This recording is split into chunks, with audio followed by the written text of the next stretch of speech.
नक्कीच प्रवीण, या आंदोलनाकडे आपलं लक्ष असेलच। धन्यवाद तुम्ही दिलेल्या या सविस्तर माहितीसाठी।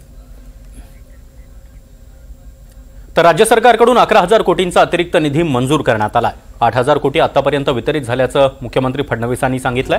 त्याचबरोबर निधीची कुठलीही कमतरता उरलेली नाही असं देखील फडणवीसांनी म्हटलंय।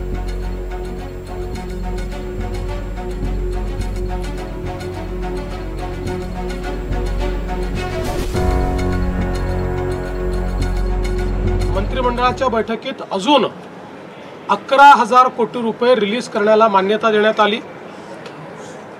कारण हे बजेटमधले पैसे नसल्यामुळे याला विशेष बाब म्हणून मान्यता देण्यात आली। आता हेही पैसे पुढच्या 15 दिवसांमध्ये शेतकऱ्यांच्या खात्यापर्यंत पोहोचवण्याचे आदेश आम्ही दिलेले आहेत।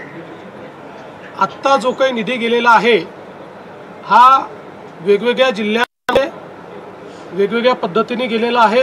काही ठिकाणी तो पार्शल गेलेला आहे।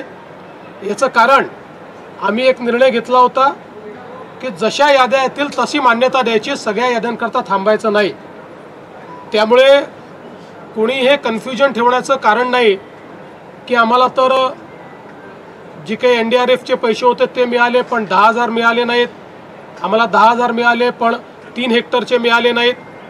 ज्यांना 2 हेक्टरचे पैसे मिळाले आता त्यांच्या खात्यात 3ऱ्या हेक्टरचे पैसे आपण टाकतोय, जर ते 3 हेक्टरवाले असतील तर।